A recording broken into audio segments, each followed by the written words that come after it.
emas sebagai hadiah. Saya nak kongsikan, ramai lagi yang tak tahu sebenarnya emas ni tuan-puan sangat sesuai kita jadikan sebagai hadiah. Sebagai contoh, saya dapat item 1 gram ni tuan-puan untuk hari graduasi saya.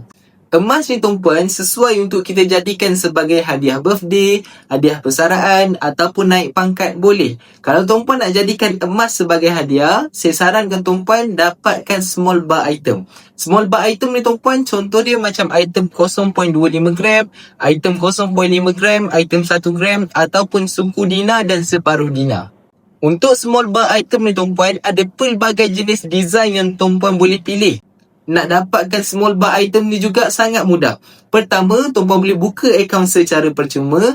Kedua, tuan-puan boleh mulakan simpanan melalui akaun Emasgap, kemudian keluarkan daripada akaun Gap tersebut. Ataupun kalau tuan-puan jumpa mana-mana mesin ATM Public Gold, tuan-puan boleh terus beli dekat mesin ATM, dapatkan emas macam ni juga.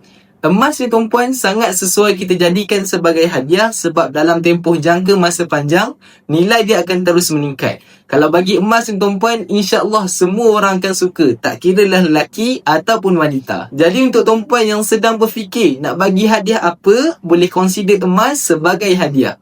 Untuk tuan-puan yang nak saya bantu, jadikan emas sebagai hadiah, boleh isi back video dekat bawah atau rujuk pin video, saya akan bantu tuan-puan dengan sebaik mungkin.